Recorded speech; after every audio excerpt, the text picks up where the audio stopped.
Baik, Assalamualaikum warahmatullahi wabarakatuh. Selamat malam rekan-rekan peserta Tuton kelas pemrograman Piranti Bergerak.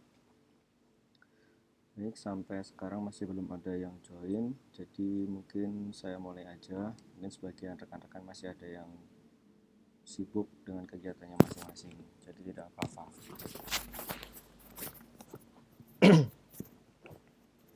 Oke.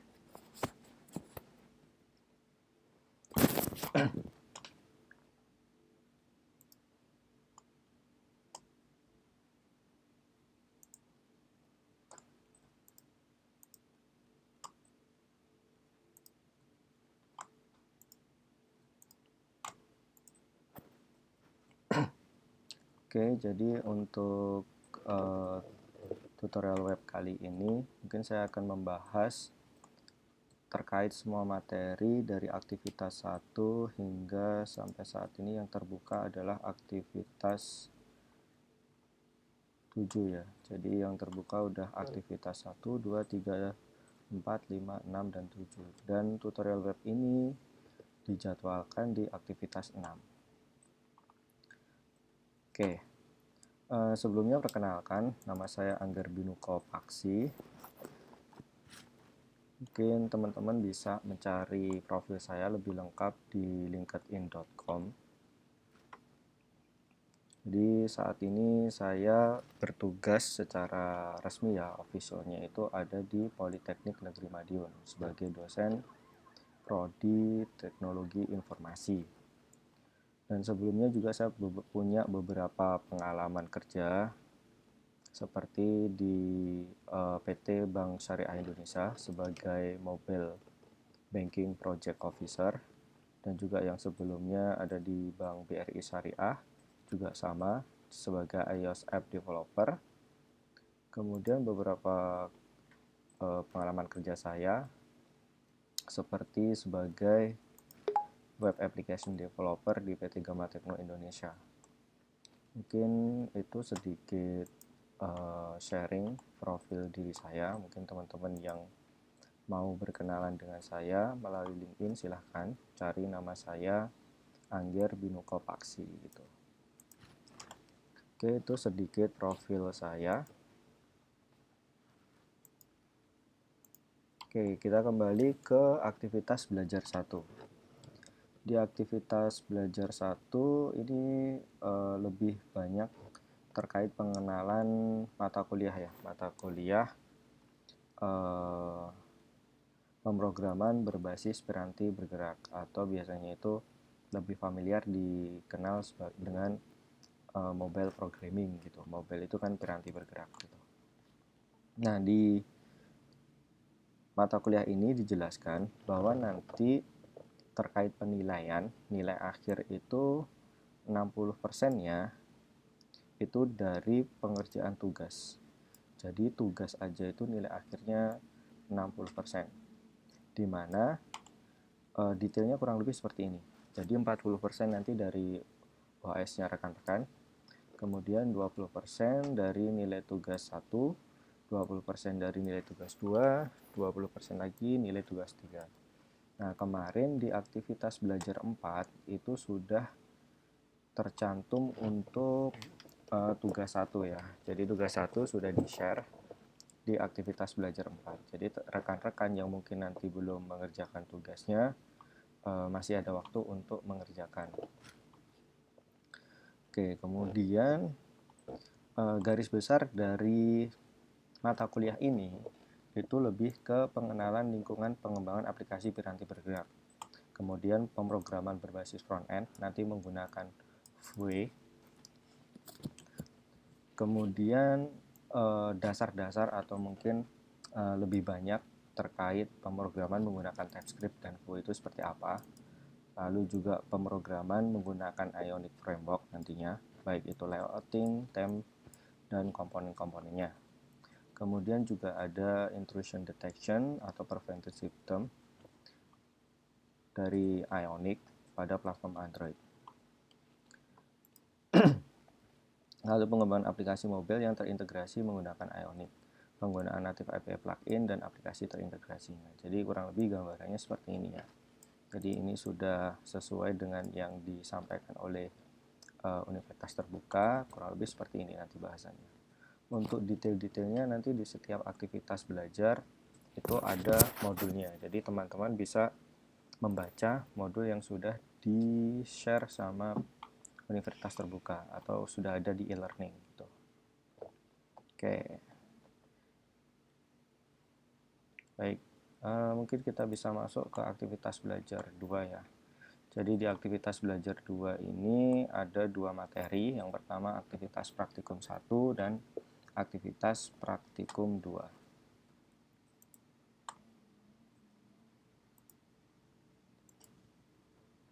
Oke, di aktivitas praktikum 1 ini ada 2 subbab. Yang pertama adalah tentang lingkungan pengembangan aplikasi perangkat bergerak, dan yang kedua adalah pemrograman TypeScript.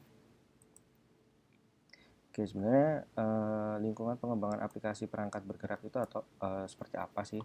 Atau bisa disebutnya sebenarnya mobile environment ya. Mobile Development Environment. Nah, pada bahasan ini cakupannya dibatasi dengan penggunaan Ionic Framework. Jadi sebelum kita nanti ke arah Ionic Framework, ekosistemnya itu seperti apa sih? Jadi ekosistem Ionic Framework itu melibatkan beberapa komponen ya. Salah satunya di sini ada Node.js, ini sebagai JavaScript runtime-nya nanti. Kemudian ada TypeScript-nya sendiri, ini adalah bahasa pemrogramannya. Lalu ada framework untuk antarmukanya atau untuk membangun interface-nya. Nah, di Ionic sendiri untuk interface-nya itu bisa dibangun menggunakan 3 framework. Di antaranya menggunakan Angular, kemudian React, sama Vue. Ketiga framework ini basicnya juga adalah JavaScript. Lalu pustaka atau paket JavaScript biasanya untuk package management. Ini dia menggunakan NPM.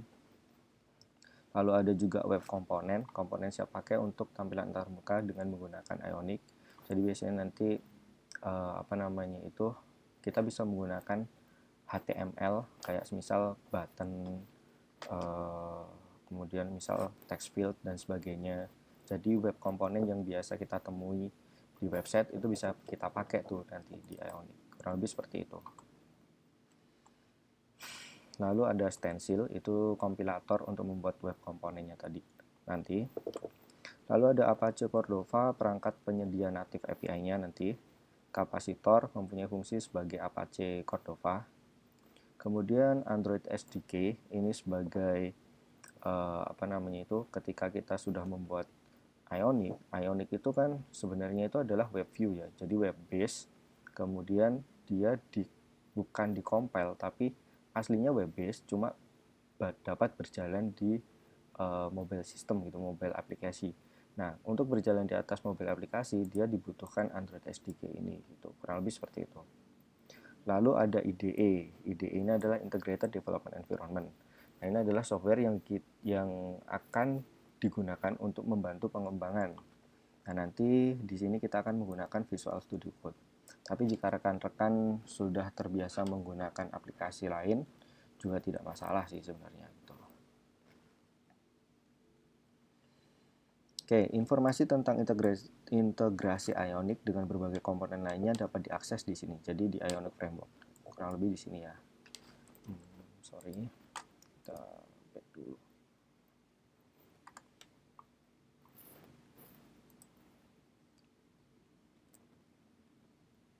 Ada di Ionic Framework di sini. Nah, ini adalah situs resmi dari Ionic. Di situs resmi Ionic ini kita juga bisa melihat dokumentasinya. Jadi di sini ada Ionic Docs. Ini adalah semua dokumentasi ketika kita ingin belajar atau mendalami pengembangan menggunakan Ionic Framework. Semuanya sudah terpampang di sini secara rinci lah. Jadi jika teman-teman ingin mencoba untuk mengembangkan Ionic, nanti bisa mengunjungi laman ini. Atau nanti ketika sudah masuk ke modul Ionic, bisa jadi ini referensi tambahan gitu, selain dari modul ya. Oke, ini hapus saja.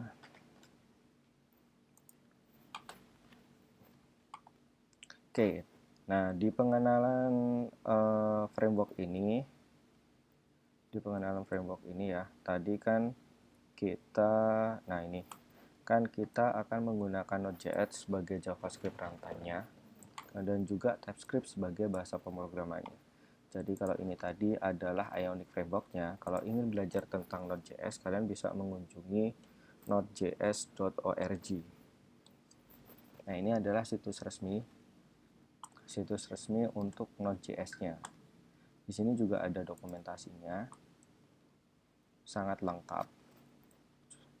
Jadi jika teman-teman ingin mendalami terkait penggunaan Node.js itu seperti apa, bisa mengunjungi laman ini di Node.js.org di bagian doc-nya gitu ya, di dokumentasinya. Semuanya ada di sini gitu. Dan sedangkan untuk TypeScript-nya, rekan-rekan bisa mengunjungi namanya itu TypeScript lang kalau nggak salah. Nah ini typescriptlang.org. Sama di sini juga ada dokumentasinya. Ada dokumentasi untuk kita belajar TypeScript gitulah. Kita bisa belajar TypeScript. Dan di TypeScript sendiri itu ada fitur namanya itu playground. Jadi rekan-rekan di sini bisa mencoba untuk menuliskan kode kemudian menjalankannya langsung di sini gitu, tanpa harus melalui IDE atau tadi kita sepakatnya menggunakan Visual Studio Code gitu. Nanti kita akan coba di sini ya. Oke, instalasi dan konfigurasi lingkungan pengembangan. Pada kegiatan belajar ini kurang lebihnya mencakup instalasi ya. Jadi nanti teman-teman udah bisa dicoba aja untuk mempersingkat waktu ya biar lebih padat nantinya. Jadi untuk instalasi Node.js itu tinggal menjalankan sintak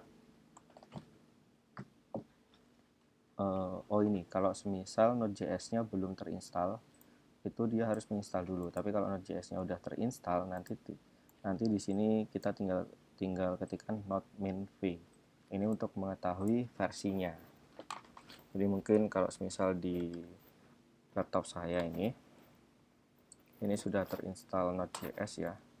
Di sini kalau pengen lihat tinggal node min-v. Nah, nanti akan ketahuan nih versinya. Ini versi saya adalah versi 20, sedangkan di tutorial ini masih di modul ini masih 14. Contohnya kayak gitu. Sedangkan untuk npm-nya itu versinya udah di 10, sedangkan di modul 6. Nah, nanti rekan-rekan yang belum menginstal Node.js itu bisa dicoba untuk instalasinya. Instalasinya itu ada di sini juga ada. Nih, download. Kemudian cara downloadnya bisa menggunakan package manager, bisa menggunakan ini installer. Jadi nanti tinggal dipilih aja. Ini karena saya menggunakan Mac, jadi langsung terdeteksinya Mac. Jadi kalau rekan-rekan menggunakan Windows harusnya nanti terdeteksinya Windows. Tinggal di-download aja, kemudian diinstal seperti biasa. Nanti kalau sudah selesai install, baru bisa dicek node-nya itu versi berapa dan sebagainya gitu. Harusnya kalau ngikutin terakhir itu udah version 22 ini ya, yang LTS, yang istilahnya itu yang sudah rilis stable gitu. Jadi udah versi 22.11 ini, sedangkan ini mungkin masih versi beta mungkin. Oke, kalau di Windows kurang lebih seperti ini ya. Jadi tetap menggunakan command prompt, node min-v, kemudian npm min-v, kurang lebih seperti itu. Lalu Visual Studio. Nah, untuk Visual Studio kalian bisa mengunjungi ini ya, di situs ini tinggal di-download aja. Download sesuai operating sistemnya rekan-rekan. Jadi kalau menggunakan Windows silahkan Windows, Linux silahkan dipilih menggunakan dep atau RPM. Mac tinggal menggunakan ini, harusnya di .dmg ya harusnya. Lebih seperti itu. Jadi nanti kalau semisal rekan-rekan udah menginstal Visual Studio Code, harusnya rekan-rekan bisa punya kayak gini lah, punya editor, gampangnya itu kayak gitu. Editor di sini.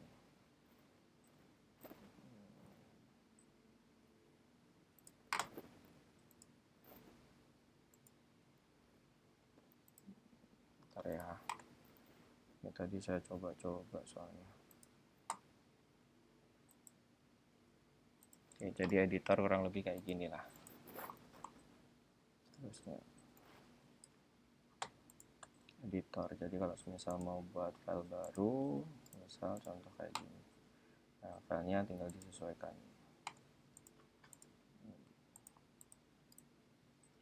Misal saya bikin folder, ini gara-gara di sini sih. Nah, jadi misal saya pengen buat project apa gitu ya. Misal ini tadi saya coba untuk bikin tugas satu. Anggaplah ini misal project UT misal contohnya gitu. Nah, ini kalau di Mac ya, sebenarnya tinggal ditarik kayak gini. Apa namanya itu? Tinggal ditarik seperti ini. Foldernya ini bisa dimasukkan ke workspace-nya. Jadi nanti otomatis ketika kita menambahkan file di folder ini, contoh misal program, gitu misal program.ts kalau TypeScript ya, TypeScript ekstensinya .ts. Nah, nanti di sini udah pasti muncul tuh program.ts gitu. Ini kalau menggunakan IDE contohnya. Nah, nanti kalau ingin menggunakan tadi kan juga ada bahasan Vue, kita perlu menginstal dulu ekstensinya kayak gini. Ini contoh Vue-nya, contoh extension Vue-nya. Diinstal aja ini karena saya sudah diinstal, jadi di sini tulisannya uninstall. Kalau belum terinstall harusnya di sini tulisannya install gitu. Nah, kita bisa menambahkan extension sesuai dengan kebutuhan. Contoh semisal nih, mungkin nanti kedepannya pengen belajar Flutter gitu ya. Nah, di sini juga bisa untuk menjalankan Flutter. Jadi tinggal dicari aja extensionnya Flutter gitu. Agak lemot nih. Nah, ini contohnya. Nah, ini saya nggak pakai, kalau untuk development Flutter ini saya jarang menggunakan Visual Studio Code. Biasanya saya menggunakan Android Studio biasanya seperti itu. Tapi kalau mau pakai Visual Studio Code ya bisa gitu, tetap bisa.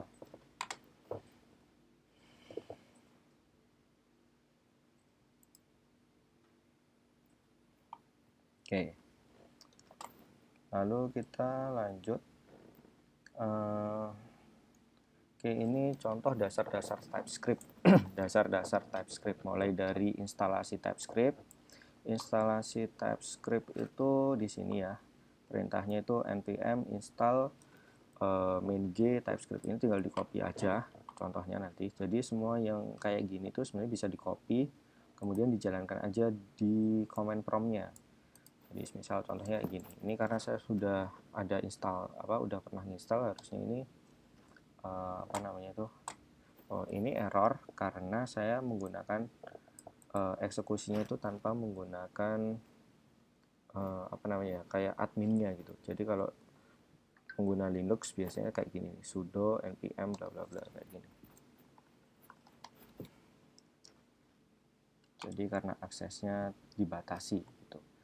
Nah, ini contohnya kalau sudah terinstall harusnya ada prosesnya ya, tapi karena udah terinstall di sini cuma tulis change satu package gitu aja sih. Nah, ini TSC itu adalah untuk melihat TypeScript versionnya. Jadi TypeScript versionnya versi 5. Di sini punya saya versi 5 ya. Nah, mungkin nanti di tempatnya teman-teman bisa beda. Bisa aja TypeScript terbaru gitu. Kalau TypeScript terbaru mestinya udah 563 nih. Versi terakhirnya 563. Oh, sama. Punya saya juga 563. Oke.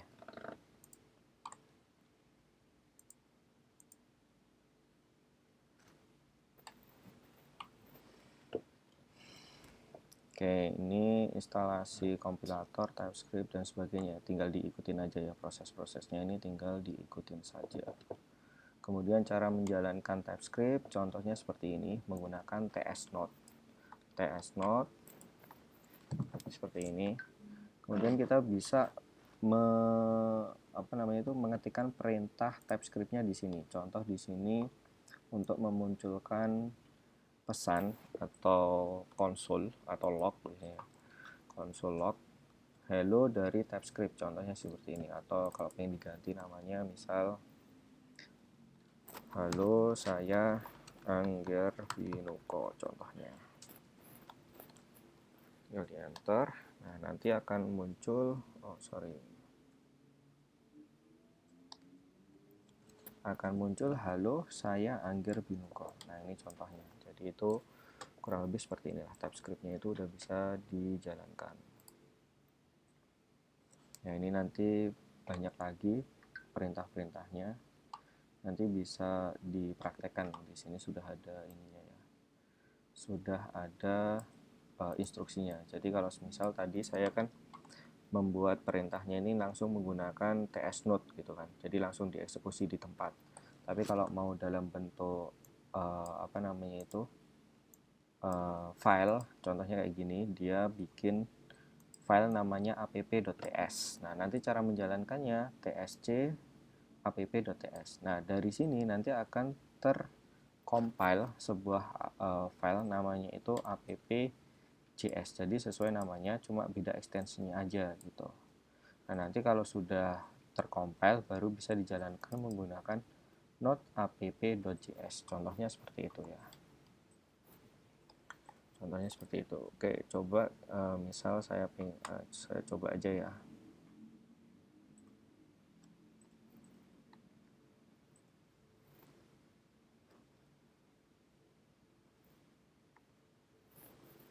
Oke, ini saya bikinnya di sini, mungkin bisa sih ya. Coba aja nggak apa-apa.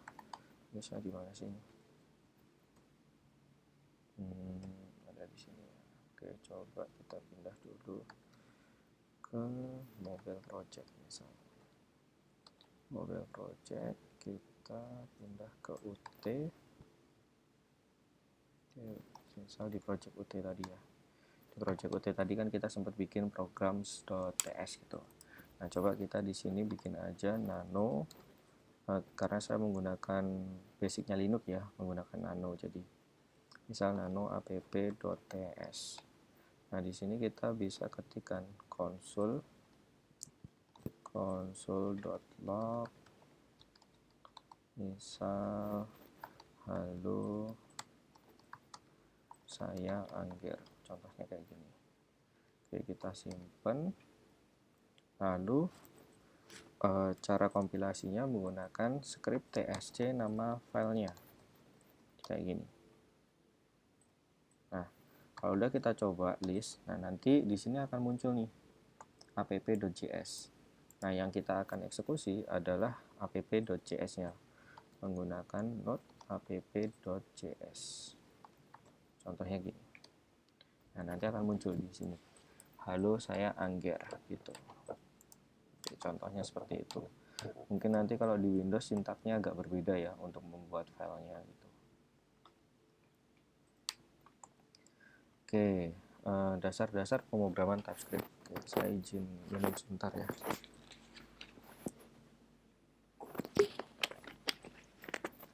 Oke, dasar-dasar pemrograman TypeScript. Jadi seperti pemrograman pada umumnya, di TypeScript sendiri itu juga mengenal yang namanya variabel. Nah, untuk deskripsi variabel atau mendefinisikan sebuah variabel di TypeScript itu ada beberapa cara. Contohnya menggunakan var. Ini adalah tidak menentukan tipe datanya. Jadi misal var A gitu aja, itu udah bisa. Dapat dideklarasikan ulang kapan saja. Kemudian bisa menggunakan let. Ini dapat menentukan atau tidak menentukan tipe datanya. Jadi misal let A.2 number, artinya variabel A itu tipe datanya number, contohnya gitu. Atau menggunakan konstanta, cons, dapat menentukan atau tidak menentukan tipe data juga, tapi sekali deklarasikan tidak dapat diubah, itu kalau konstanta, contohnya gitu. Nah, ini ada contoh-contohnya, misal var A sama dengan 10.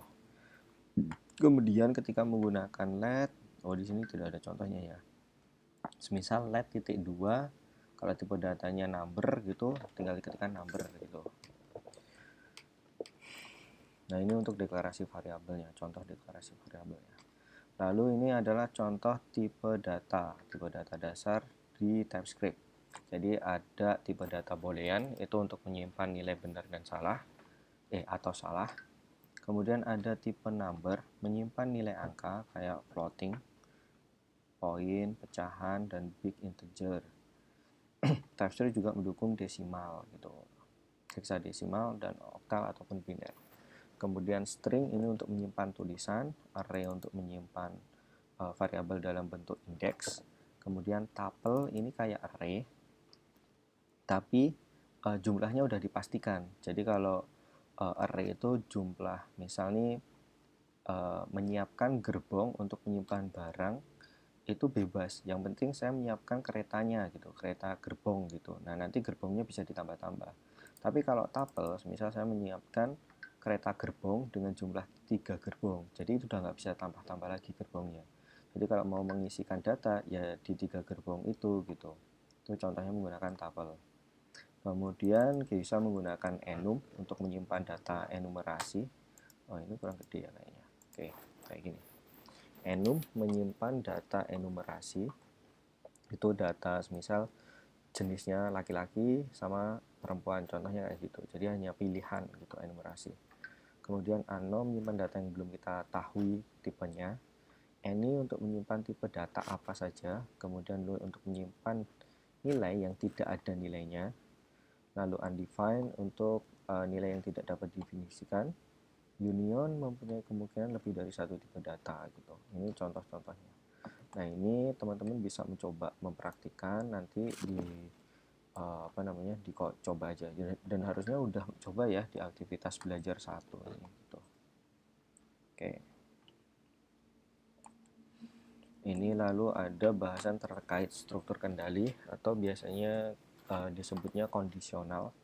Jadi bisa menggunakan percabangan if kondisi tertentu, jika A sama dengan apa misal kayak gitu maka gimana gitu. Kemudian jika bukan seperti apa, itu contohnya percabangan. Nah, nanti bisa dipraktikkan. Kemudian bisa kondisional menggunakan switch. Contohnya seperti ini, switch hari. Jadi harinya akan dipilih. Ketika harinya adalah 0, maka ngapain gitu misal contohnya. Jadi di sini numbernya let hari. Nah, ini tadi yang saya jelasin, ketika menggunakan let kita bisa menentukan tipe datanya. Jadi misal ini variabel hari, dia tentukan tipe datanya adalah number gitu. Kemudian 5 ini adalah nilai defaultnya. Oke. Hari ini ada 5 gitu. Kemudian ketika switch hari nilai defaultnya ya 5 gitu. Kemudian ketika di switch hari, di sini ada kondisionalnya. Nah, karena ini tadi nilainya 5, otomatis dia akan memilih ketika case-nya 5 itu apa. Nah, contohnya di sini. Kemudian konsol log hari. Nah, ini harusnya kalau aplikasinya dijalankan, sintaknya ini dijalankan, dia akan memunculkan hari Jumat gitu. Harusnya ya. Jadi bisa dicoba, teman-teman. Lalu ada yang namanya perulangan. Jadi kondisional menggunakan perulangan. Di sini ada menggunakan for. Di sini ada perulangan sejumlah tertentu, perulangan untuk mengakses nilai dari array, for of, kemudian perulangan untuk mengakses indeks dari array menggunakan for in. Nah, ini contohnya, praktiknya. Oke, sebentar. Charger.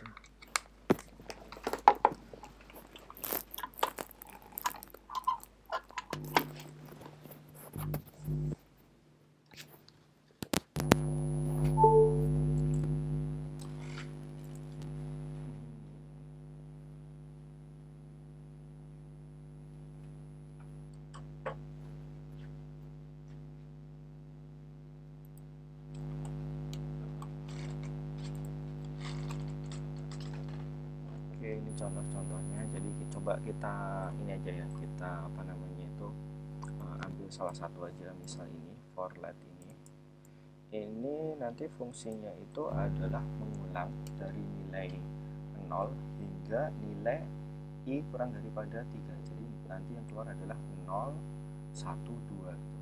Kita coba aja Misal di sini tadi kita bisa pakai menggunakan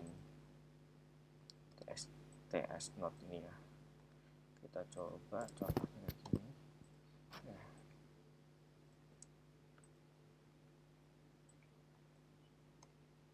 Nah, ini contohnya.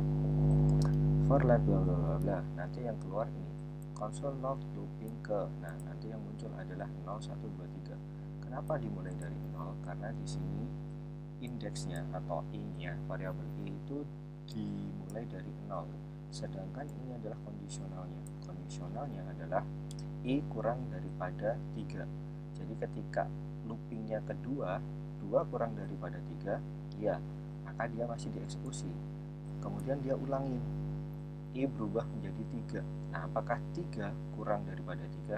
Kan tidak, 3 itu kan sama dengan ya. Jadi kalau misal ini simbolnya adalah kurang atau sama dengan, nah itu baru tereksekusi. Karena di sini simbolnya adalah kurang dari, maka 3-nya tidak tereksekusi dan prosesnya berhenti. Kurang lebih seperti itu untuk looping gitu. Nah, nanti teman-teman bisa coba lagi nih.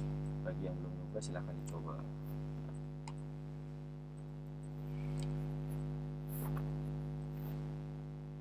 Oke, kemudian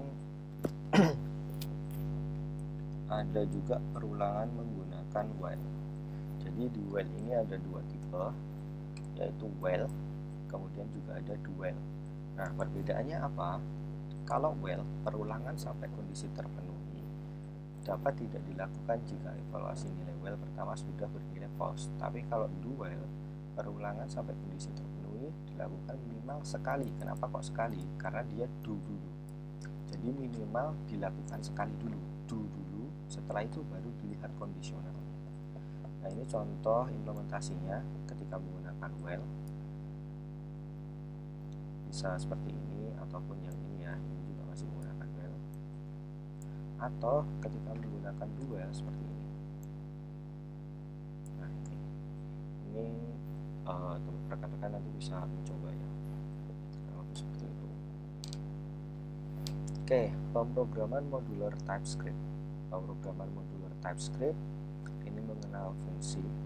Jadi seperti bahasa pemrograman pada umumnya ya, ada penggunaan fungsi juga gitu. Nah, fungsi di dalam TypeScript sendiri itu merupakan unit kecil yang menjadi bangunan dasar dari suatu aplikasi.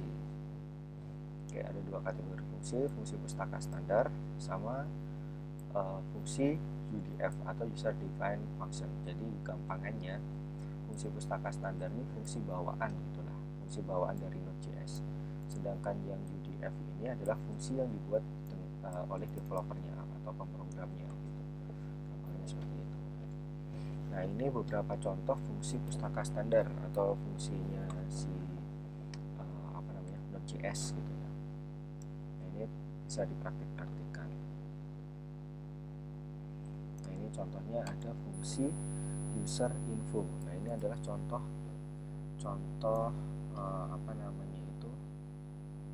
contoh fungsi standarnya. Oke, kita coba ya. Kita coba contoh fungsi standarnya ini import os from os ya. Ini contohnya, kemudian nah ini sintaksnya.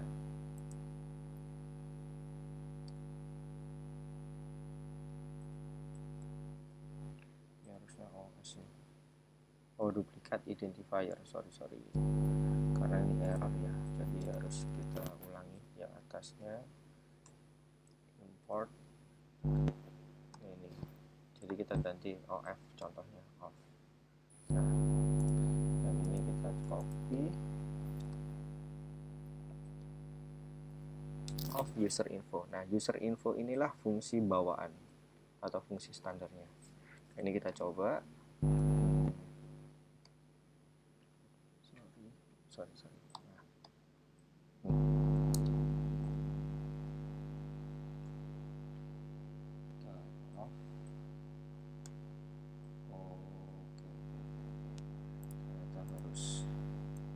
Harus nyambung ternyata.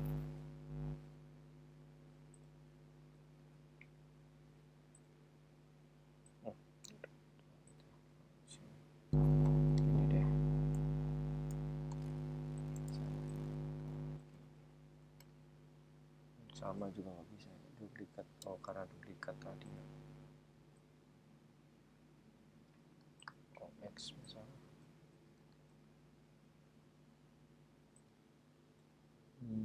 Can you use import statement inside the Node.js alternative use dynamic import constanta with import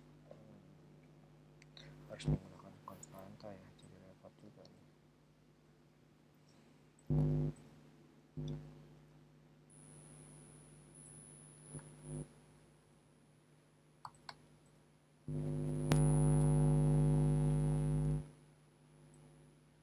Sudahlah, import from module syntax use import statement inside the alternative use dynamic import. Jadi agak repot yang menggunakan TS Node. Saya juga tidak terbiasa menggunakan TS Node nih soalnya.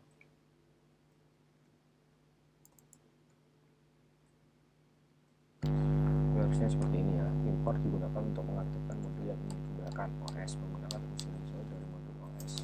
Ini harusnya sih import $s of, jadi sesuai dengan namanya ini tadi, inisialnya gitu.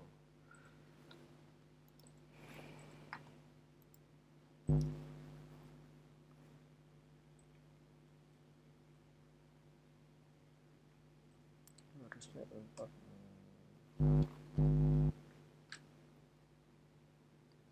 bisa di enter soalnya kalau pakai rfpl. Ada apa ya?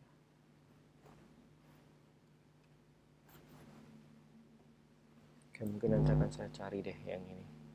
Saya juga tidak terbiasa menggunakan rfpl soalnya, tapi nggak apa-apa. Oke, lalu ada juga contoh fungsi buatan sendiri gitu ya. Contoh fungsi buatan sendiri atau misalnya biar nggak jadi ini ya, nggak jadi apa namanya, penasaran. Coba tadi yang ini appts ini kita ubah isinya menjadi ini ya. Kita coba import. Nah, biar saya nggak penasaran juga nih.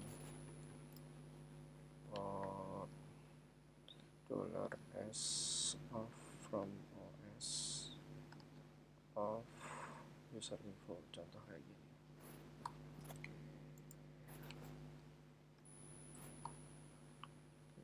Coba kita jalankan tsc app.ts.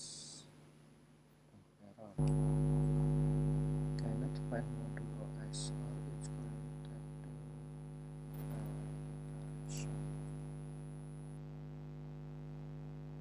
sorry, ini harus diinstal dulu. Nah, kita tadi lompat ya, harusnya ini mulai dari sini dulu nih. Nah, oke, coba kita mulai dari sini dulu deh. Kita coba TS Node kayak gini, kita mulai dari awal. Salah. Nah, ini npm ini nj. Nah, kurang lebih seperti ini ya package-nya. Kemudian kita bisa coba untuk, nah ini npm install type.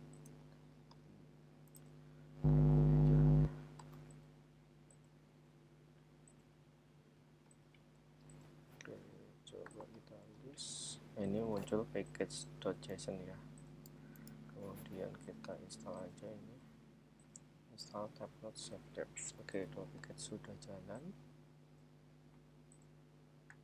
Baru coba kita tadi TS Node yang pertama tadi kita import ini ya. Ini kita import.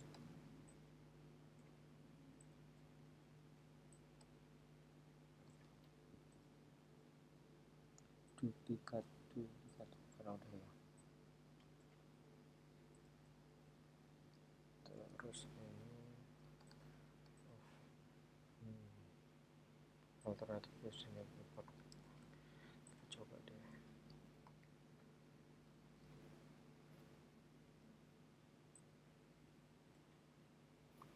sc app ini harusnya udah jalan. Nah, udah jalan. Coba kita node app.ts .js, sorry. Nah, padahal tadi udah di edit ya. Nano.app.ts import of user info belum muncul ya.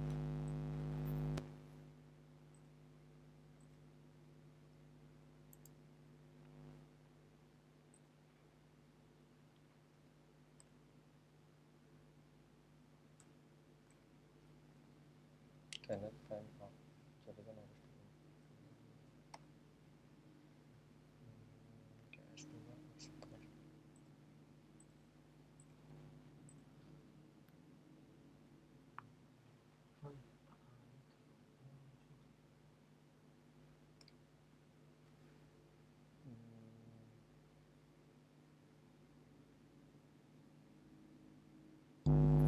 Oke, coba kita googling deh, penasaran saya.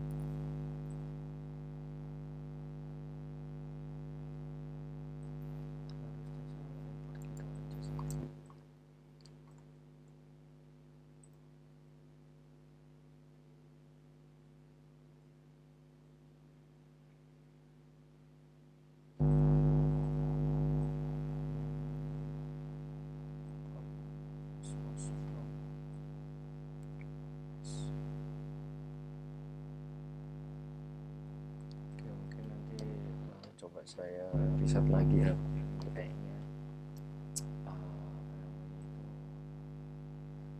dari sini aja itu udah ada miss kan. Nanti coba saya riset ya. Oke, tapi intinya bahwa ada namanya itu fungsi bawaan atau fungsi pustaka standar.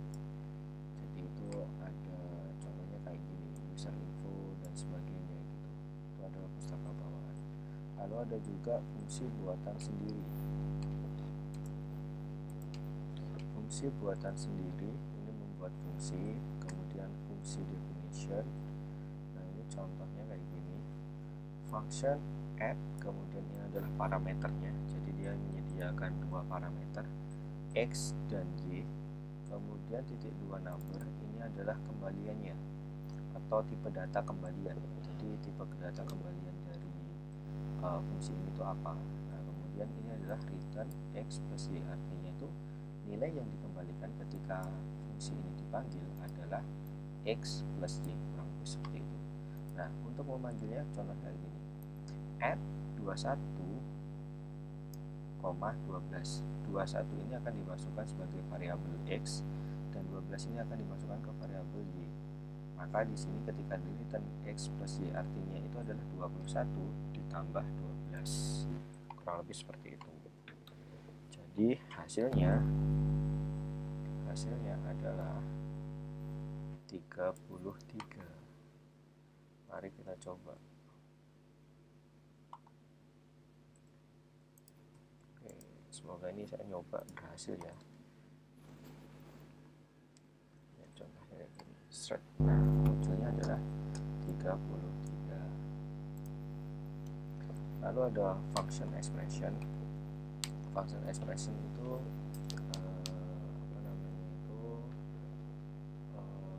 sebagai suatu ekspresi, fungsi akan dijalankan menemui function expression sehingga tidak dapat digunakan sebelum dibuat. Contohnya kayak gini, let add sama dengan function. Nah, inilah function expressionnya. Jadi otomatis nilai dari variabel add ini adalah hasil dari return function expression ini gitu. Contohnya kayak gitu. Nah, beda dengan yang atas. Kalau di atas itu dia mendeklarasikan namanya function add. Nah, kalau di sini itu adalah let add. Jadi sebagai variabel dia. Let add, kemudian dia sebagai function. kurang lebih seperti ini. Ini hanya beda cara pendeklarasiannya aja gitu. Kalau ini sebagai expression, kalau yang di atas tadi itu sebagai fungsi gitu. Lalu nilai kembalian fungsi. Nilai kembalian fungsi itu terdapat dua tipe nilai kembalian yang digunakan pada kondisi tertentu, yaitu void sama never. Void tidak mengembalikan nilai kembalian dari fungsi tersebut tidak ada, atau suatu fungsi yang tidak menghasilkan suatu nilai, atau returnnya itu ya bukan suatu fungsi itu tidak mengembalikan suatu nilai gitu, jadi nggak ada returnnya, ya hanya sekedar fungsi aja gitu, itu nilainya void. Ini contohnya, ini nilainya void nih. Function tampilan, jadi di fungsi tampilan ini dia hanya menampilkan aja. Kalau yang tadi itu kan mengembalikan nilai return seperti itu. Kemudian ada yang fungsi never, tidak tipe data untuk nilai kembaliannya suatu fungsi yang tidak pernah dicapai. Contohnya kayak gini, never. Fungsi not stop, never. While true, console, bla bla bla gitu. Contohnya kayak gitu. Lalu ada arrow function. Nah, arrow function sendiri ini sebenarnya itu simbol arrow, simbolnya kayak gini, sebagai pengganti pendeklarasian fungsi. Jadi tadi ketika mendeklarasikan fungsi expression itu kan nama variabel lalu function apa di sini. Nah, sedangkan kalau untuk arrow function itu ini arrow function setelah mendeklarasikan nama variabelnya, kemudian di sini adalah functionnya. Nah, ini s.length. Length ini adalah salah satu contoh bentuk fungsi bawaan atau fungsi pustakanya tadi ya, seperti itu. Nah, ini contoh ketika membuat nih let bla bla bla bla bla, ini adalah nilai parameternya, ini adalah nilai kembaliannya. Nah, ini sebagai functionnya return ini. Contohnya seperti itu. Function. Lalu ada function anonymous, fungsi yang tidak mempunyai nama. Contohnya kayak gini. Jadi biasanya kan fungsi namanya apa atau let kayak apa gitu. Nah, ini fungsi yang tanpa nama. Contohnya kayak gini. Ini fungsi tanpa nama.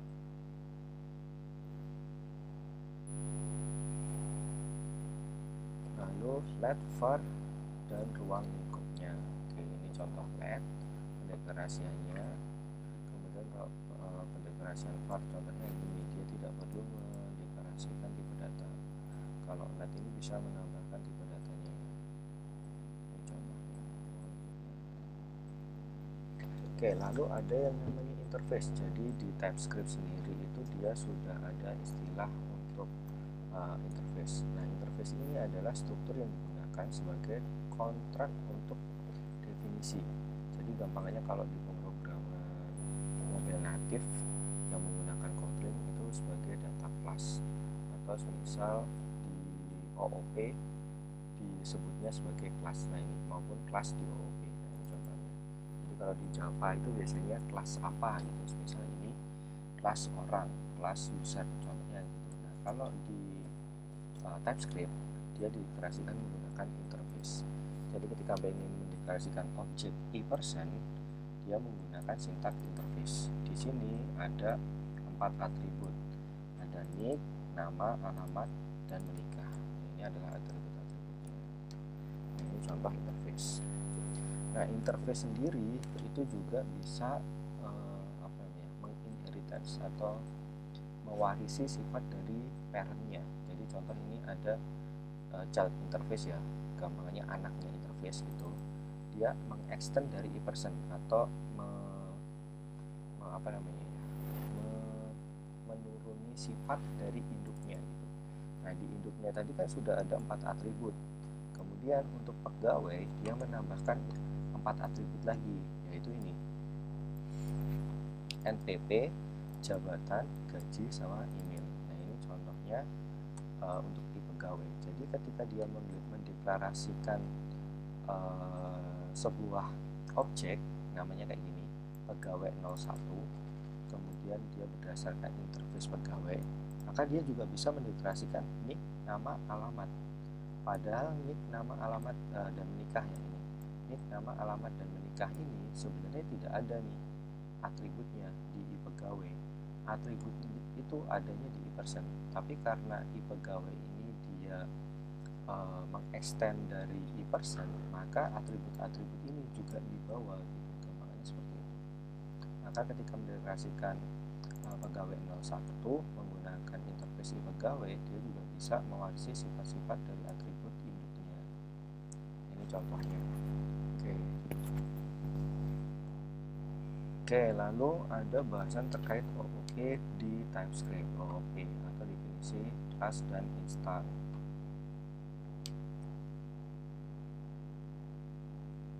Oke, cara pendefinisian kelas di TypeScript itu juga menggunakan sintak class. Untuk mendefinisikan instance digunakan kata kunci new. Jadi untuk menginstansiasi suatu objek dia menggunakan kata new. Nah, contohnya seperti ini. Dia ada class person.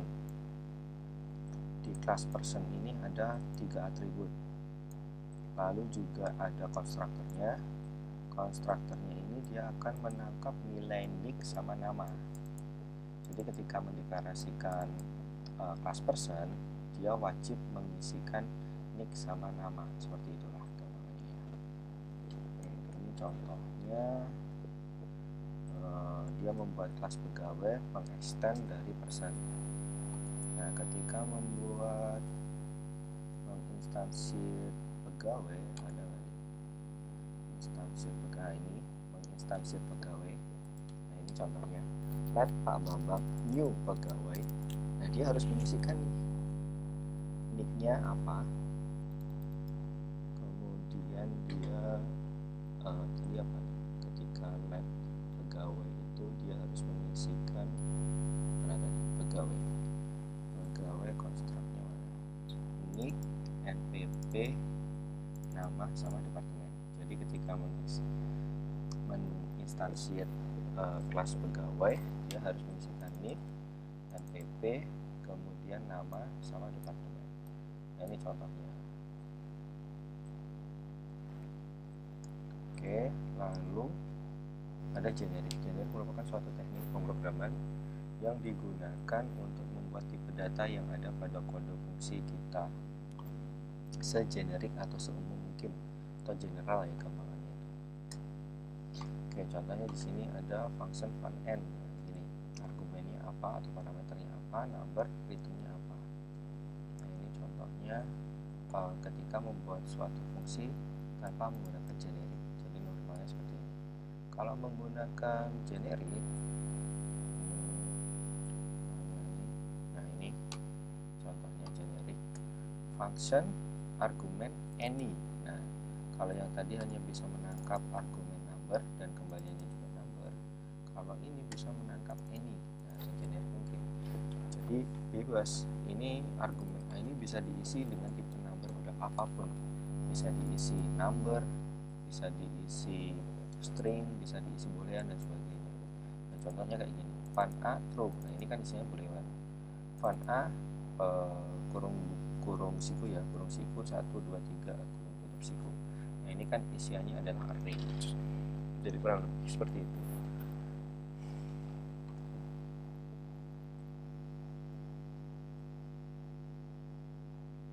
Oke, ini contoh menggunakannya Panji. Nah, ini tipe generiknya seperti itu.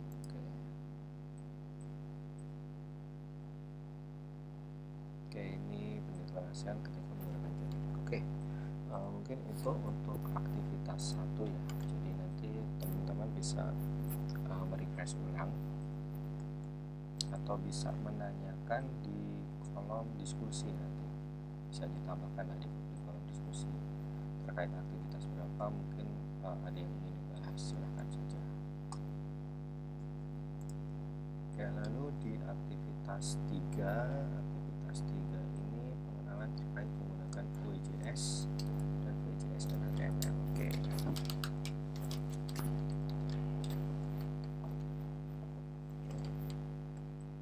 Sorry, tadi di aktivitas belajar 2 tadi baru aktiviti pertama ya. Oh ya, ini ada aktivitas praktikum kedua, sorry ini terlewat.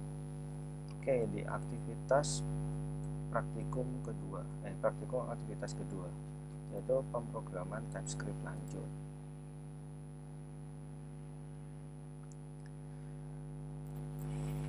Oke, di pemrograman TypeScript lanjut ini, itu sebenarnya lebih ke apa namanya ya, seperti tambahan-tambahan. Contohnya di sini asynchronous programming. Jadi asynchronous programming itu bagaimana menjalankan dua task atau dua pekerjaan dalam satu waktu. Jadi tanpa harus menunggu pekerjaan misalnya dua task A dan B gitu ya. Nah, kalau sinkronus ketika ingin menjalankan B, misal fungsi A itu harus task A itu harus selesai dulu. Tapi kalau asinkronus, task A dan task B itu bisa berjalan bareng. Contoh kayak gini, kita cari aja di Google, misal asynchronous versus synchronous programming.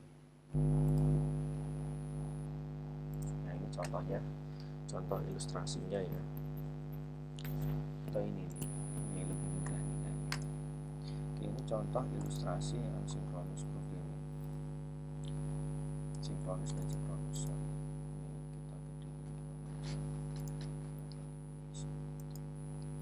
Nah, ini contohnya. Synchronous programming itu contoh misal ada 4 task, ada 4 pekerjaan. Task pertama dijalankan selama 20 menit. Nah, ketika task pertama ini selesai, baru task kedua bisa dijalankan. Kemudian selama 7 detik, baru lanjut ke task 3 selama 10 detik, lanjut ke task 4 selama 8 detik. Nah, ini contoh sinkronus. Tapi kalau prosesnya asinkronus seperti ini, keempat task ini bisa dijalankan berbarengan. Jadi sama-sama di detik 0. Nah, tergantung proses yang paling lama mana. Maka contoh di sini sinkronus totalnya adalah total task 1, 2, 3, 4 dijumlah. Sedangkan kalau asinkronus ya total task paling panjang aja. Contohnya ini task 1 ya 20 second. Maka total time-nya ya 20 second. Ini contohnya asinkronus. Nah, di sini bahasan terkait asynchronous programming, implementasi asynchronous programming pada TypeScript. Contohnya. Nah, ini teorinya aja, nanti bisa dibaca. Nah, contoh implementasinya ada di sini.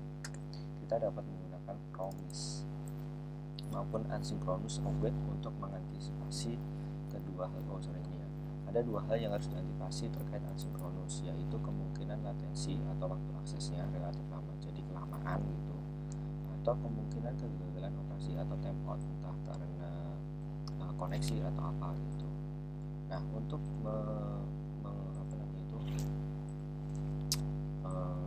mengantisipasinya itu ada kita menggunakan sintak namanya async dan juga await gitu. Jadi silahkan dicek di sini contoh implementasinya.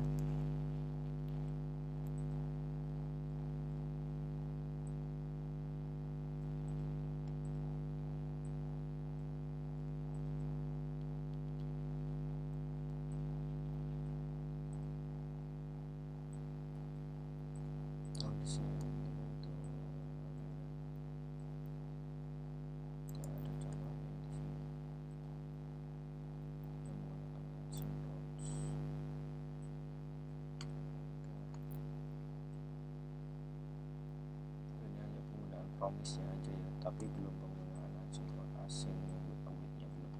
Jadi kalau penggunaan promise-nya contohnya kayak gini, let be new promise bla bla bla bla gitu.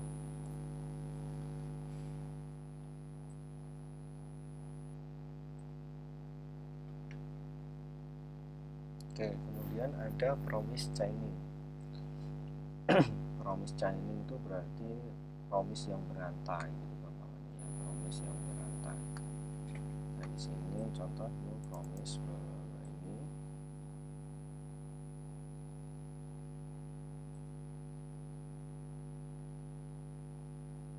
Nah, contohnya kayak gini. Ketika pertama jika resolve promise-nya ke pending, dia lanjut.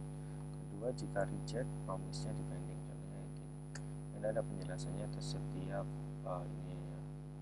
setiap sintaknya ini dijalankan. Ini ada penjelasan. Komen ini tuh menjelaskan ini.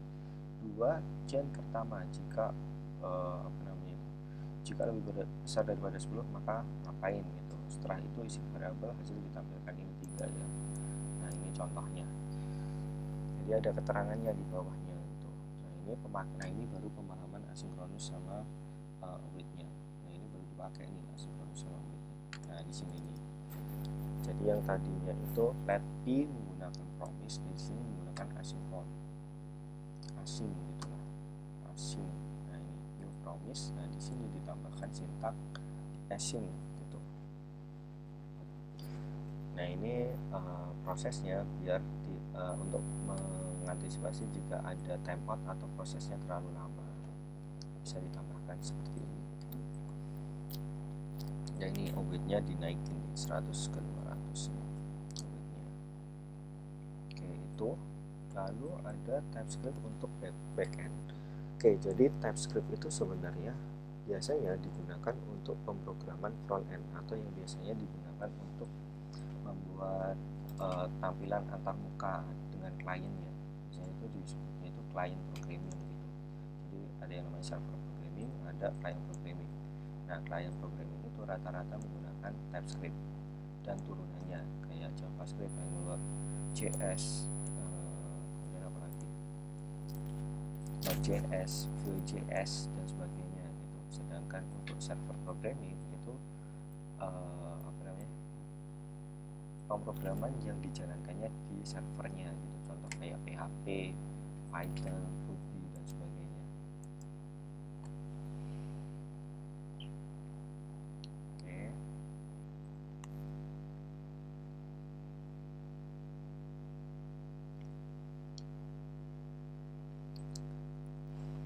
Oke, ini menggunakan TypeScript untuk backend. Nah, ini TypeScript itu kan bahasa pemrogramannya. Sedangkan frameworknya sebenarnya ada banyak. Contohnya ada Loopback, kemudian ada Nest.js, ada Vector, Express, Typetron, Vue.js, TS.id. Nah, ini biasanya yang digunakan itu adalah Express. Pada pembahasan ini akan digunakan Express untuk mengekspos suatu endpoint dan user. Jika endpointnya itu benar-benar diakses, maka seluruh data user dengan format JSON akan dikirim bla bla bla. Dengan demikian untuk mengekspos RESTful API setidaknya harus didefinisikan server yang akan mengekspos itu apa, rootnya gimana, controllernya apa, kemudian modelnya seperti apa. Oke, ini ada persiapannya jika ingin mempraktikkan terkait penggunaan TypeScript di backend.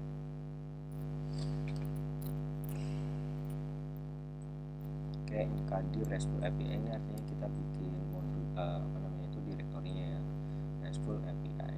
Kemudian CD ini kita pindah, lalu npm init ini adalah inisiasi npm-nya atau node-nya. Kemudian di sini dia menginstal node daemon. Lalu dari sini dia juga menginstal untuk Express-nya. Nah, baru di sini kita bikin src disk-nya gitu, ts. Kemudian tsc init ini untuk menginisiasi TypeScript-nya. Jadi nanti kurang lebih seperti ini untuk direktorinya. Ada disk, package, src, bla bla bla. Nah, ini adalah contohnya ketika ingin membuat TypeScript menggunakan sebagai backend gitu ya.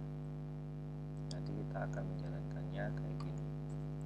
Export console port process environment portnya berapa gitu.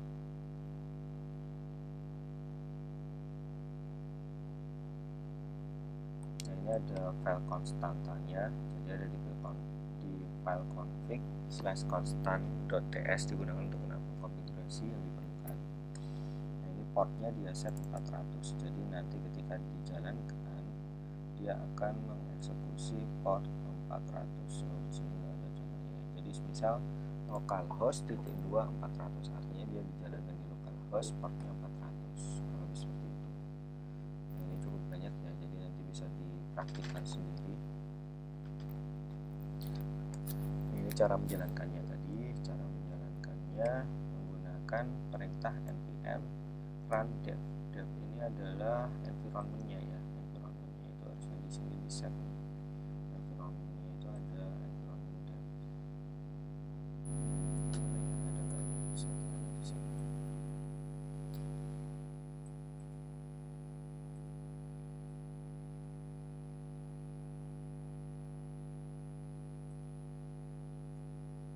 Jadi nanti ketika dijalankan akan seperti ini perintahnya. Nah kalau sudah, nah ini kita bisa mengakses menggunakan browser di alamat localhost titik 2 4000 ini adalah port numbernya, nomor portnya. Nah port number itu di settingnya di sini.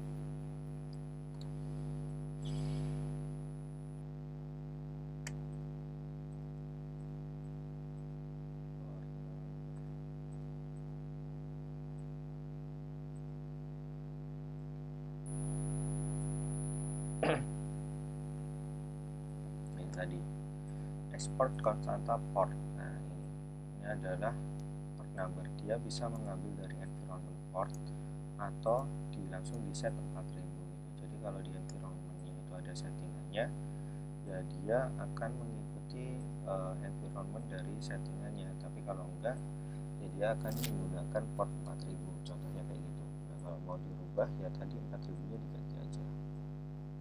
Oke, sudah selesai. Nah ini bisa dicoba nanti. Oke, kita lanjut ke aktivitas 3 dulu.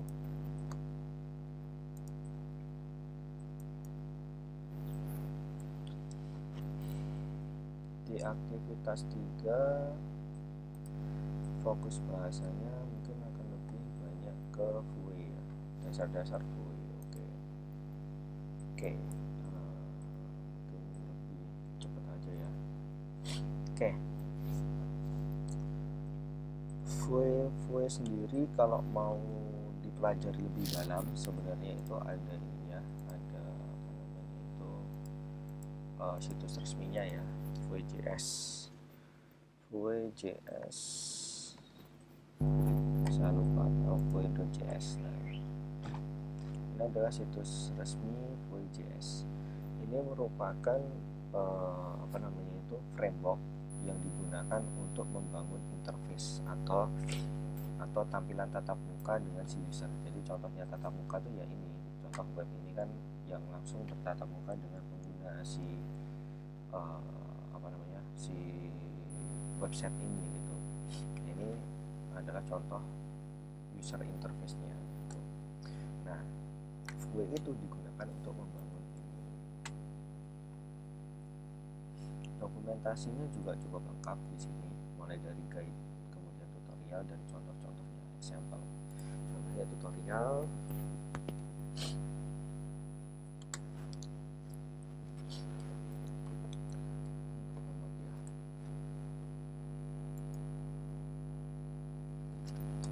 Ini sudah masuk ke tutorial, kita bisa mulai dari sini, get started. Nah, di sini nanti akan ada langkah-langkahnya. Ketika introduction itu disuruh ngapain, kemudian nanti lanjut setelah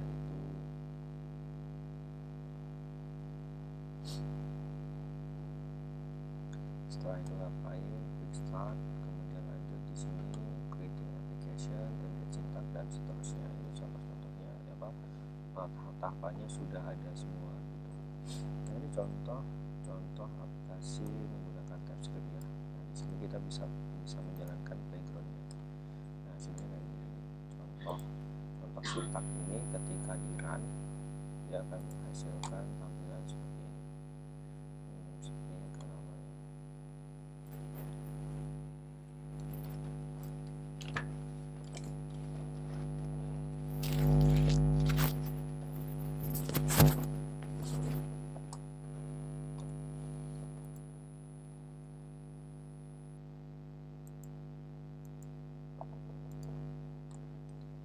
Oke, sambil nunggu.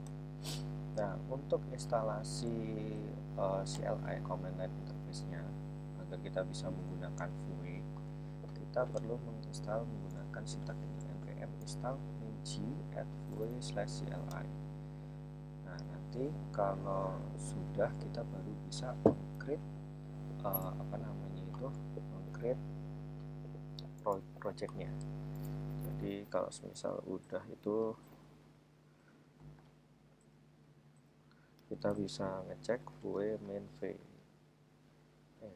main version kayaknya version gini.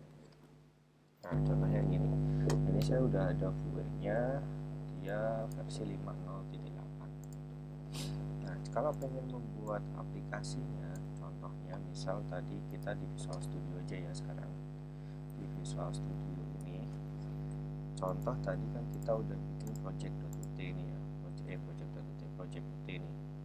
Nah kita bisa mengintegrasikan directory project ini ke tampilan interface ke tampilan terminal atau command line-nya yang di bawah. Nah ini tinggal diklik aja, nanti di sini ada open integrated terminal.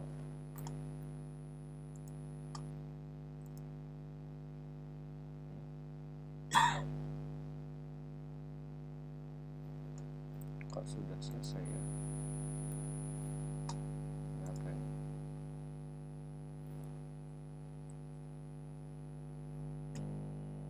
Sesinya udah selesai.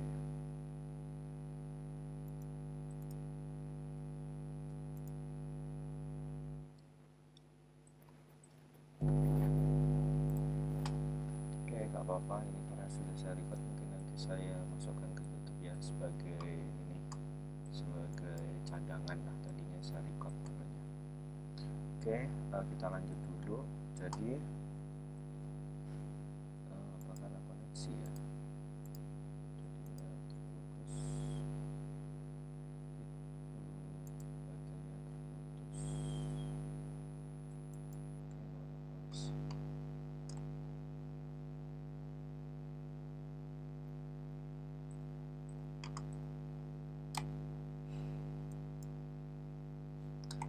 Oke, kita coba di sini kalau misal ingin membuat project Vue, atau kita bikin baru aja ya. Enggak deh, di sini ya, di sini aja, atau mungkin ini tadi kita hapus dulu juga bisa.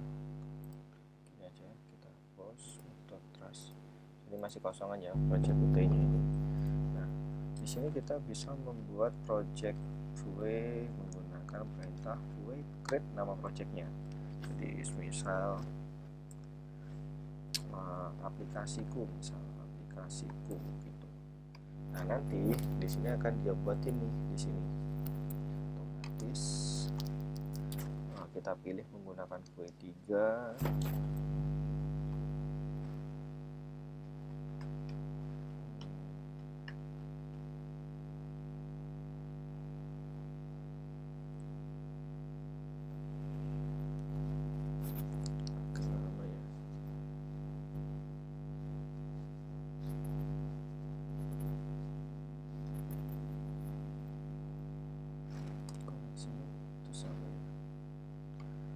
Oke, ini karena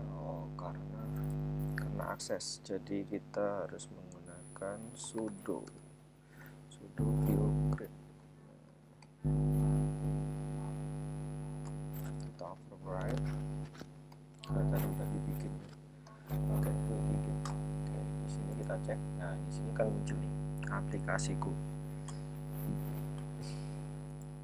Jadi semua file-file standarnya akan dibuatkan oleh si Vue-nya. File standarnya akan dibuatkan oleh si Vue-nya. Jadi ditunggu aja.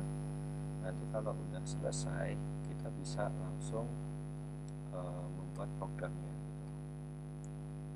Ini masih installing dependencies. Nah ini prosesnya udah tergenerate ya berapa filenya. Nah kalau sudah selesai seperti ini. Nah ini coba kita masuk ke CD aplikasiku, lalu kita coba nih npm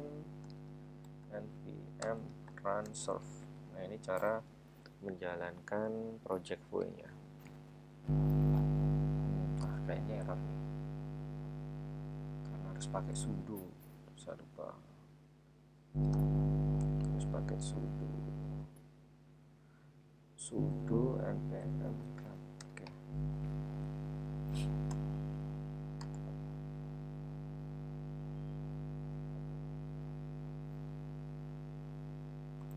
Kalau sudah, di sini akan ada pilihan running on network to ini. Nah, kita coba klik aja ini. Nah, inilah hasil dari interface-nya menggunakan yang dibangun menggunakan VJS gitu. Ini localhost 8080. Jadi portnya full itu 8080 ya. Oke, itu contohnya untuk inisiasi. Ini ya, di sini udah kelihatan caranya. Nah, gambarannya kurang lebih seperti ini nanti. Lalu ini ada konfigurasi menggunakan CDN. Oke, cara menyertakan fluid dari CDN. Penjelasan tentang kode sumber ada pada pembahasan berikut.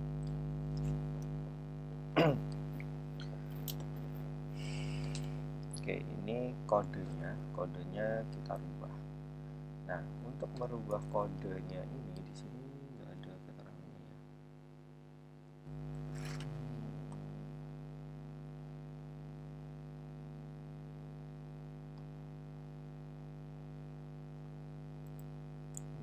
Ini CDN template halo.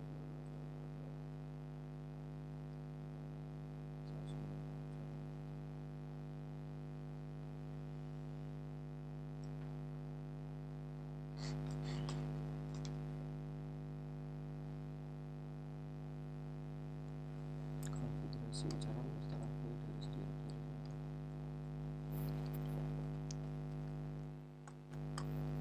Oke, harusnya itu prosesnya ada di sini, app fluid. Nah, di sini ini bisa dirubah, script ini tuh bisa dirubah harusnya.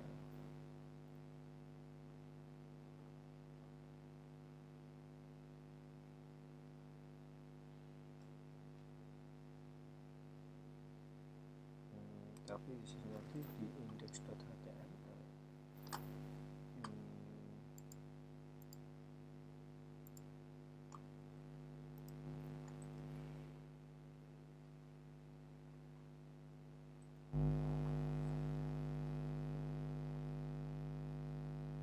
Oke, kita skip dulu yang bagian ini. Kemudian instalasi menggunakan npm. Cara menyertakan fluid dalam file HTML menggunakan npm. Nah, ini caranya menambahkan file HTML ya. Jadi ada npm init install fluid next save dev. Contoh file HTML nya adalah ini.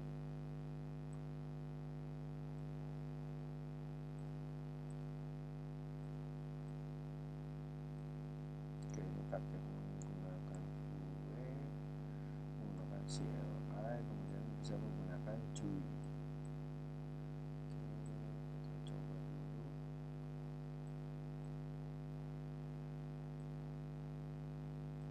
Ini penjelasan direktorinya ya. Kita coba dulu. Gue melakukan render. Aktif fitur input fluid, proses keluaran kredit secara deklarasi. Render dev.txt. Hasil jika ditemukan di browser. Oke, kita coba untuk bikin aja ya.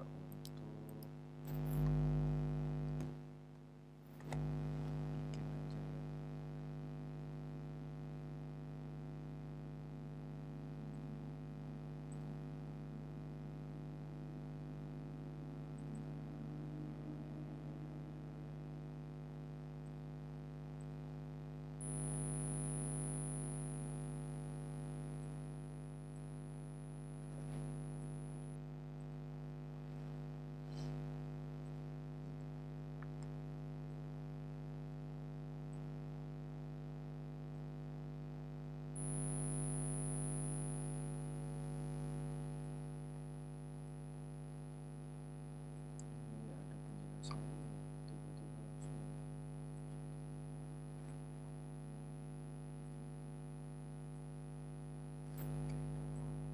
Kita coba cara meletakkan fluid dalam file HTML menggunakan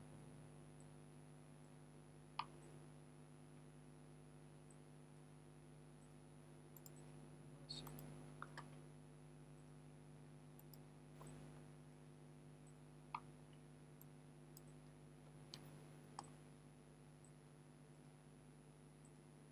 Oke, kita coba pakai UI ya. Coba di sini UI.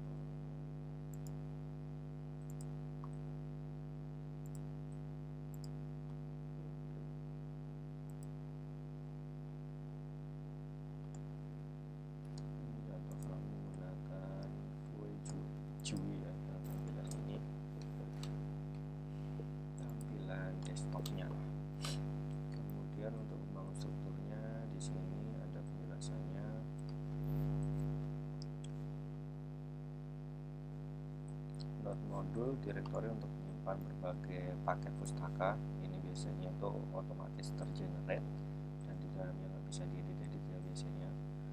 Lalu ada file public. File public ini adalah yang direktori untuk menyimpan file HTML-nya yang akan dijadikan tampilan utamanya. Lalu ada file src, ini digunakan untuk menyimpan kode-kode sumber atau kode-kode logiknya lah gitu. Contohnya di sini ada file main.js, kemudian ada semua file-file yang .vui. Ini digunakan untuk mendefinisikan tampilan utamanya gitu.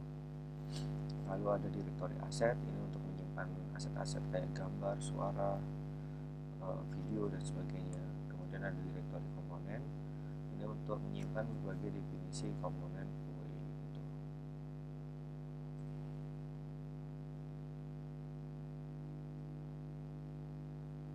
Oke, ini contoh membuat render.vue.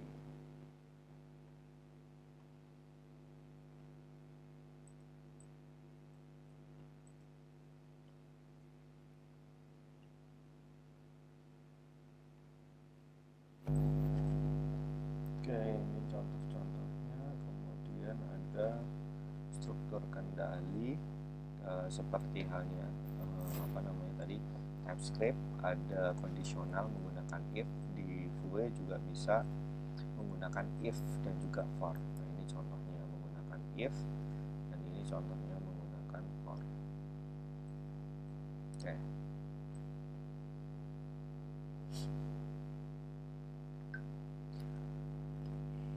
Oke, mungkin itu untuk aktivitas belajar 3. Lalu aktivitas belajar 4. Aktivitas belajar 4 ini lebih ke praktik Vue-nya. Jadi mungkin lebih banyak implementasi Vue, mungkin lebih banyak yang di sini gitu. Oke, ini instalasi Vue router, routing dan navigasi. Jadi ini adalah Vue lanjutan. Routing dan navigasi. Routing itu adalah kayak misalnya kita klik apa ngarah kemana, kita klik ini ngarah kemana. Nah, itu adalah routing gitu. Jadi routing itu mengarahkan jalurnya. Nah, untuk bisa mengimplementasikan routing, kita perlu menginstalasi Vue router. Nah, instalasi Vue routernya itu perintahnya adalah ini, npm install Vue router. Nah, ini saya juga belum menginstalnya. Kita coba aja. Oh, error lagi nih pasti. Sudo.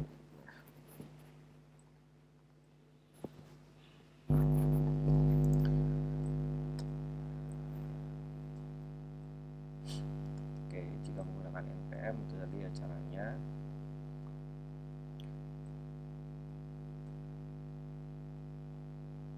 Lalu Vue.js juga harus disertakan ada di modul Vue routers. Jadi nanti kalau misal udah terinstall, kalian perlu menambahkan di sini modul Vue routers.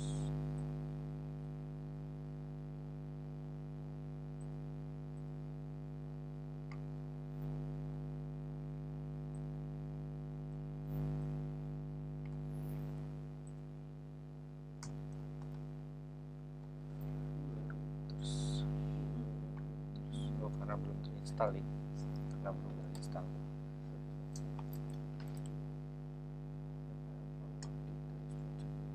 salah saya installnya di project itu. Nah, ini contohnya di sini salah ini tadi, harusnya itu installnya di dalam ini ya, di dalam aplikasi itu. Oke, saya tadi belum pindah ke aplikasi itu, harusnya di sini. Harusnya di sini nih. Oke, ini coba kita hapus dulu biar nggak kebanyakan.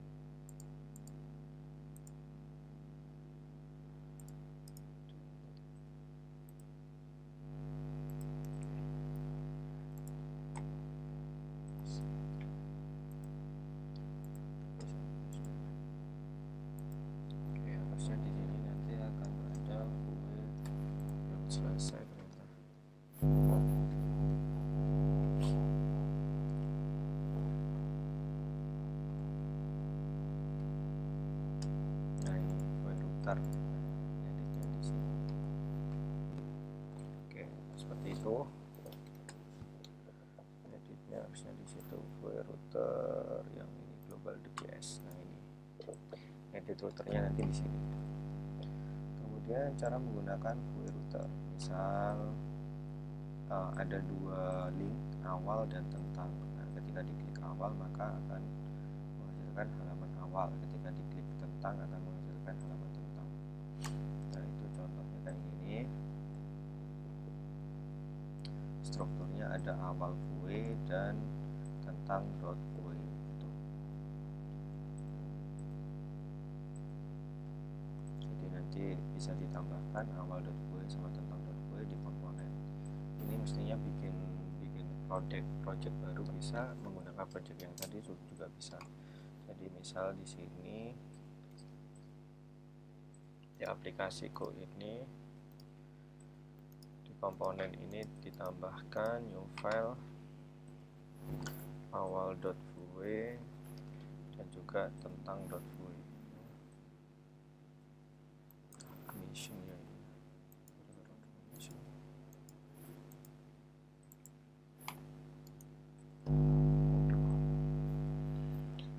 permissionnya nggak saya set nih tadi, jadinya ketika membuat ini jadi nggak bisa langsung.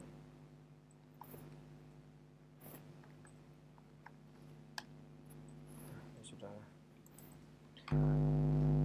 Oke, kurang lebih seperti inilah ya untuk routernya. Apa namanya itu, struktur direktorinya seperti ini ya, nanti bisa dicoba. Oke, itu untuk aktivitas 4, jadi tentang router dan navigasi. Lalu di aktivitas 4 ini juga ada tugas. Nah, ini yang tadi di tugas 1 komponen nilainya ini dinilai 20%. Jadi harapannya teman-teman yang belum mengirimkan tugas segera mengirimkan tugas. Nah, tadi saya juga udah sempat untuk membuat apa namanya itu hasil pekerjaannya ya. Jadi di tugas pertama ini ada 3 soal, di mana masing-masing soal itu memiliki poin. Di soal pertama ini kita diminta untuk membuat program menggunakan TypeScript dengan ketentuan perulangan nilai 1 sampai dengan 100 dengan operasi perulangan sebagai berikut. Perulangan 10 pertama menampilkan nilai ganjil, perulangan 10 kedua menampilkan nilai genap, dan begitu seterusnya. Jadi contoh outputnya nanti kurang lebih seperti ini. Nah, tadi saya sempat membuat juga tugas 1 misal tugas 1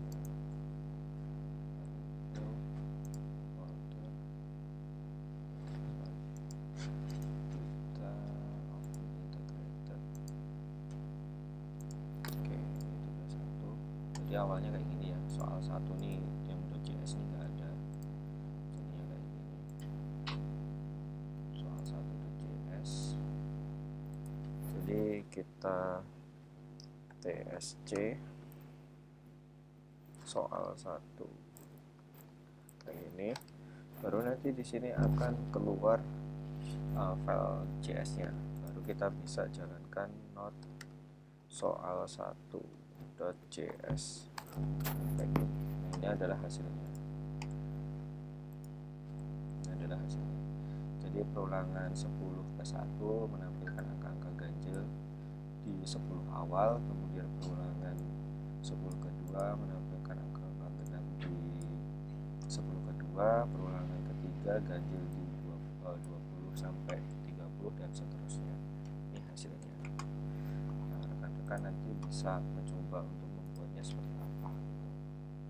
Lalu di soal nomor 2 diminta untuk membuat sebuah kode perulangan menampilkan 1 sampai 20, di mana angka awal perulangannya itu sesuai dengan 2 digit angka di belakang NIM Anda.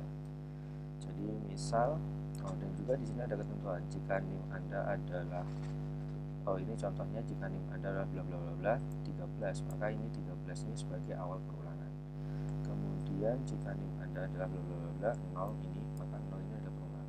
Kemudian ketentuan lainnya, jika angkanya ganjil maka menggunakan ganjil menggunakan while, dan jika genap menggunakan do while. Nah, ini contohnya tadi saya sudah coba untuk bikin juga. Kita jalankan TSC soal kedua, kemudian kita buat soal keduanya contohnya. Nah, di sini saya mendeklarasikan dua NIM. Jadi yang pertama angka awal adalah 11 dan angka akhirnya adalah 1, maka ganjil gitu kan. Nah, maka di sini ada dua output. Yang pertama menggunakan while loop karena angka terakhir NIM-nya adalah ganjil 11 kan tadi, 11 ini 11. Maka dimulailah dari 11 hingga menghitung 20 looping. Artinya 11 tambah 20 sampai 31. Begitu juga ketika saya coba masukkan angka genap, di sini dimulai dari 20. Dia menggunakan while 20 sampai 40. Nah, itu contohnya. Dan di sini ada contohnya ketika menggunakan while, kemudian di sini menggunakan while. Seperti itu. Di sini juga yang poin nomor 3 soal nomor 3, tampilkan nilai 1 sampai 50 ke web dengan menggunakan program WJS looping yang tadi ya, V4 tadi, V-strip4 itu, sertakan source code dan lainnya. Nah, ini contohnya tadi saya udah bikin di sini soal nomor 3. Oke, kita coba npm run solve.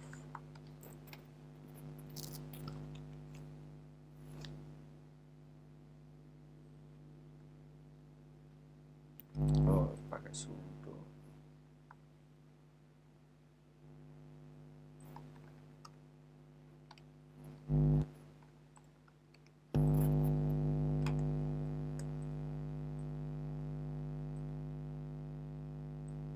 Oke, ini hasilnya bisa kita akses di localhost 80. Nah, ini hasilnya menampilkan angka 1 sampai 100, hasilnya 100 sampai 50. Nah, kurang lebih seperti itu. Jadi itu tadi untuk tugas-tugas. Oke, sampai sejauh ini baru yang mengumpulkan sudah 6.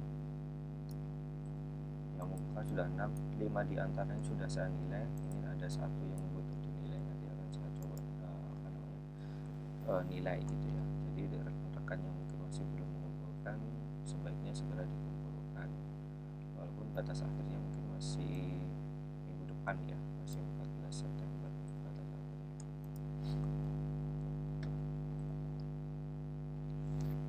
Sorry, batas akhirnya itu yang ini nih, Monday tanggal 11, batas akhirnya tanggal 11 ya, batas akhirnya adalah tanggal 11. Oke, mungkin itu terkait aktivitas belajar keempat sampai tugas 1.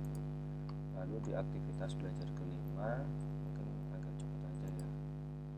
Aktivitas belajar kelima ini ke VJS lanjutan, nanti bisa dicek modulnya karena waktunya juga udah terlalu mepet. Mungkin di sini modulnya itu lebih banyak tentang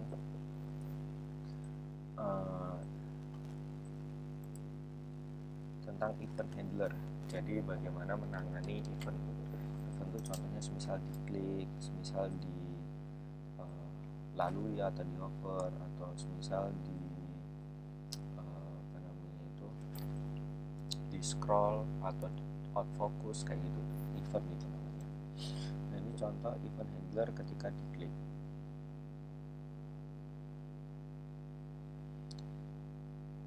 Nah, di sini ada contoh-contohnya, nanti rekan-rekan bisa mencobanya, mempraktikkan gitu. Ini event handler ketika diklik.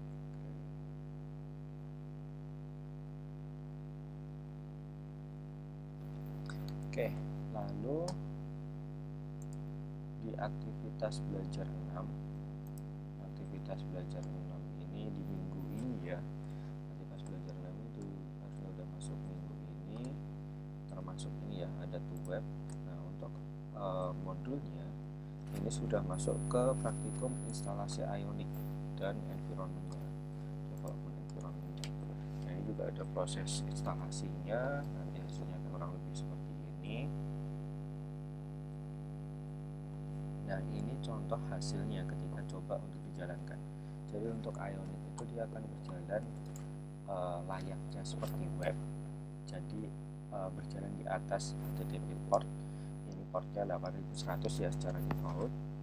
Cuma tampilannya akan layaknya seperti mobile. Jadi tampilannya kurang lebih seperti ini. Nah, itu untuk Ionic. Oke, nanti juga bisa dicoba. Lalu aktivitas belajar 7 yang terakhir di minggu ini ya.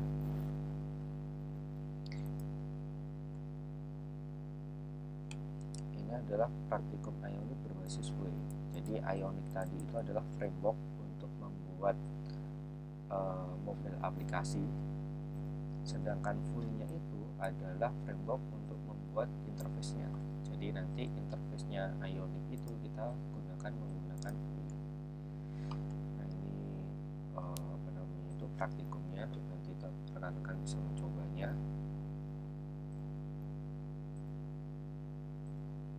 Nah, hasil akhirnya kurang lebih seperti ini nanti. Oke, ini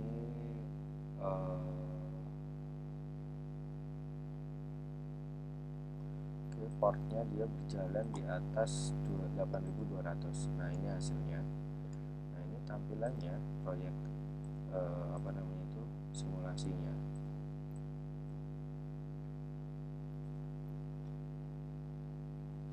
Nah, ini ketika mau dibuat menggunakan Vue, tampilannya digunakan menggunakan Vue, maka hasil akhirnya kurang lebih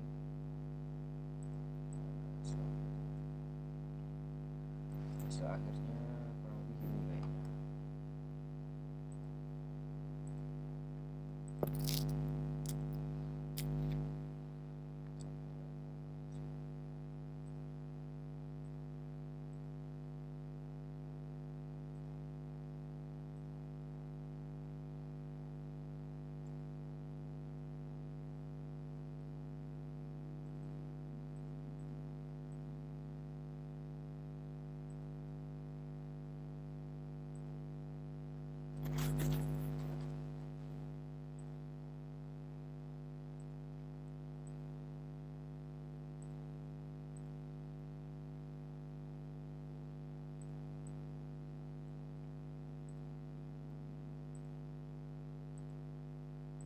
Nah, ini cara membuat Vue-nya. Jadi di Vue di defaultnya tadi dia ada 3 tab 1, tab 2, dan tab 3. Nah, ketika dia menggunakan Vue, dia mau menambahkan tab tambahan tuh di sini. Ada tab 4. Ini adalah sintaknya. Jadi mendefinisikan dulu view-nya menggunakan tip Vue, kemudian desainnya adalah ini, lalu di